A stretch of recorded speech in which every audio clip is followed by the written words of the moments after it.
अगर आप रात को अकेले हो और रात के 3 बजे आपके घर में से अलग अलग आवाजें सुनाई दे, तो मैं बता नहीं सकता कि आपके दिल पे क्या गुजरती है।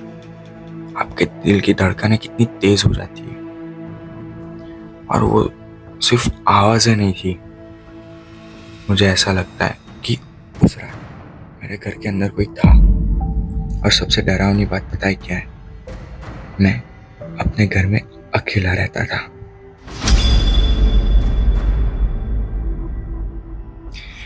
ये बात लगभग 4 साल पुरानी है। मैं जॉब के लिए एक नए शहर में शिफ्ट हुआ था।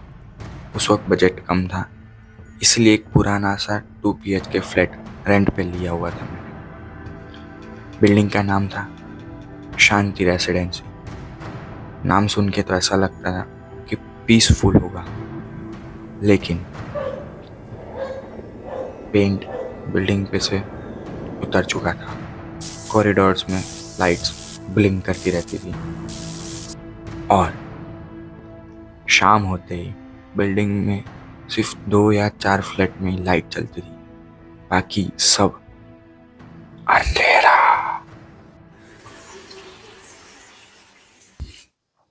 पहले कुछ दिन सब नॉर्मल था।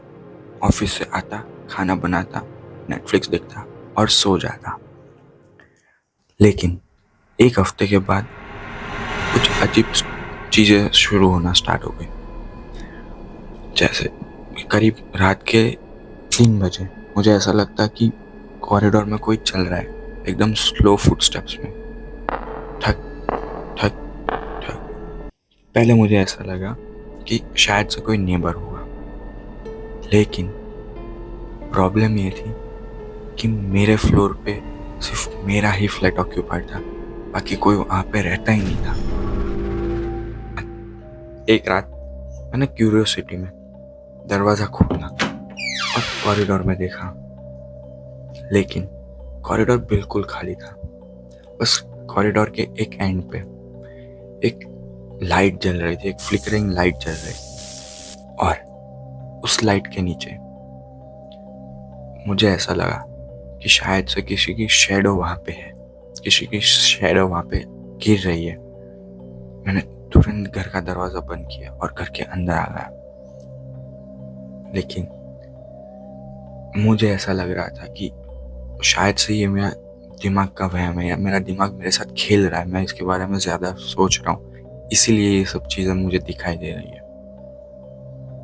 लेकिन असली प्रॉब्लम यहाँ से शुरू होती है। अगली रात करीबन 3 बजे मेरे किचन में से आवाजें आने लगती है। मैं अचानक उठा, जैसे कोई बर्तन हिल रहा हो, या कोई बर्तन साफ करके एक जगह से दूसरी जगह पे रख रहा हो। क्लियर साउंड ऐसी आ रही थी बर्तनों की। मैं कुछ सेकंड के लिए ऐसा ध्यान से सुन रहा था कि सच में बर्तनों की आवाज आ रही है या फिर ये मेरा वहम है। 5 मिनट, 10 मिनट मैं ऐसा ही लेटा रहा। मैं सुनने की कोशिश कर रहा था कि सच में ये कोई मेरा वहम तो नहीं। और फिर मैंने क्लियर एक स्पून के ऊपर से नीचे गिरने की आवाज सुनी। उस मोमेंट पर मेरी बॉडी जैसे बेड पर ही जम गई हो।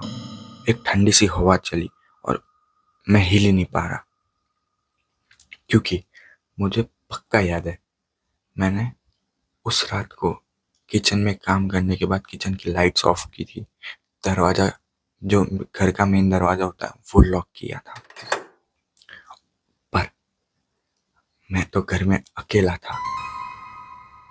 मैंने हिम्मत करके अपने बेड पे से धीरे से उठा, रूम का दरवाजा खोला और उसके बाद झांका हॉल की तरफ।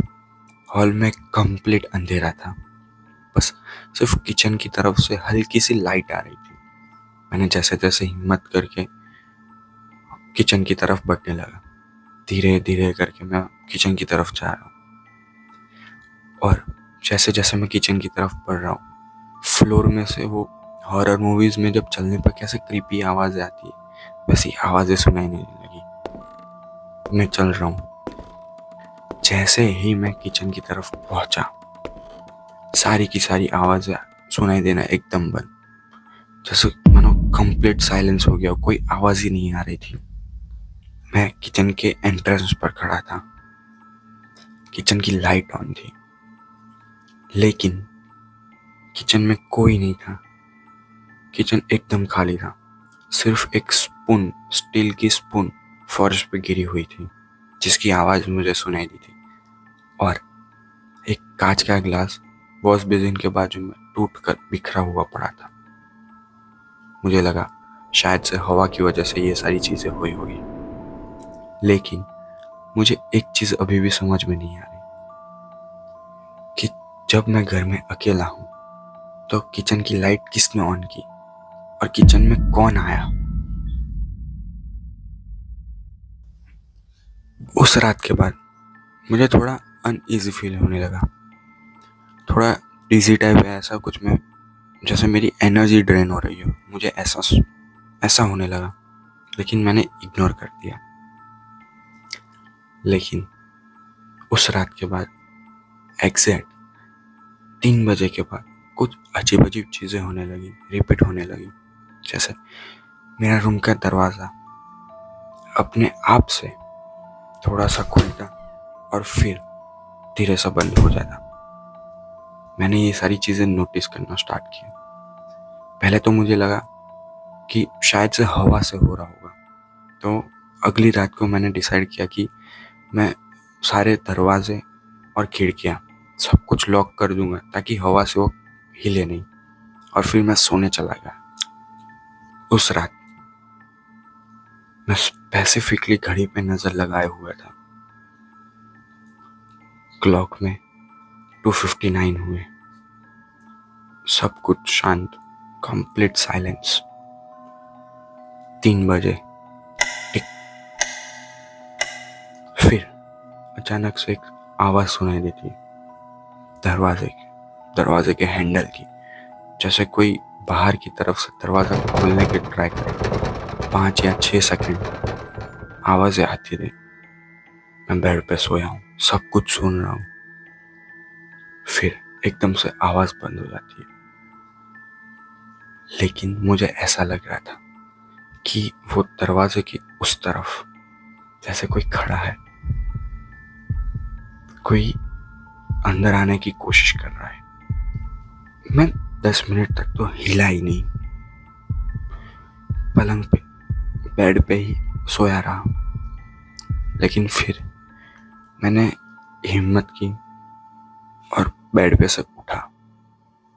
धीरे धीरे करके दरवाजे के पास गया।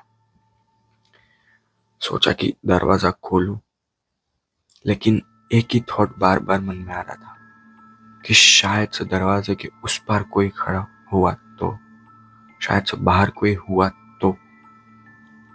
लेकिन जैसे तैसे मैंने हिम्मत करके हैंडल पकड़ा, उसका लॉक खोला और एकदम से दरवाजा खोला। लेकिन उस तरफ कोई भी नहीं था। हॉल कंप्लीटली खाली था। लेकिन वहां पे फर्श पे एक चीज पड़ी हुई थी, एक छोटा सा कागज का टुकड़ा। उस पेपर पर एक लाइन लिखी हुई थी। हैंडराइटिंग भी एकदम अजीबोगरीब थे, जैसे किसी ने जल्दी जल्दी में लिखा हो। उस पर लिखा हुआ था, तुम अभी भी यहाँ रहते हो। मतलब 5-10 मिनट के लिए तो मेरे हाथ ठंडे पड़ गए। मैं कुछ सोच ही नहीं पा रहा हूँ, क्योंकि मैंने अपने मम्मी पापा के सिवाय किसी और को अपने घर का एड्रेस दिया ही नहीं था। अगली सुबह मैं थोड़ी इंफॉर्मेशन इकट्ठा करने के लिए उस बिल्डिंग के वॉचमैन के पास गया, उनसे बात करने के लिए। जब वॉचमैन को पता चला कि मैं कौन से वाले फ्लैट में रहता हूँ, उसने मुझसे पूछा कि सर आप कौन से वाले फ्लैट में रहते हो। तब मैंने उसको बताया कि ये मेरा फ्लैट नंबर है। तो वो 5 या 10 सेकंड के लिए तो एकदम चुप हो गया। फिर धीरे से बोला, सर आप कंप्लीटली उस फ्लैट में शिफ्ट हो गए हो? मैंने उससे पूछा, क्यों? तब उसने मेरे को बताया कि सर यहाँ पे 4 साल पहले एक आदमी रहता था जो हर रात को ऐसे चिल्लाता था कि मेरे फ्लैट के अंदर कोई है, मेरे फ्लैट के अंदर कोई है। लेकिन यहाँ के लोग उसको इग्नोर करते थे। उसको सभी लोगों को ऐसा लगता था कि वो आदमी पागल है, ऐसा ही बोल रहा है। लेकिन एक रात वो एग्जैक्ट 3 बजे अपने ही बेडरूम में मरा हुआ पाया गया। और सबसे अजीब बात क्या है पता है? वॉचमैन ने मुझे कहा कि उस घर के बाहर जब वो आदमी मरा था, उस घर के बाहर भी एक छोटा सा कागज का टुकड़ा पड़ा था और उसके ऊपर भी सेम लाइन लिखी थी, तुम अभी भी यहाँ रहते हो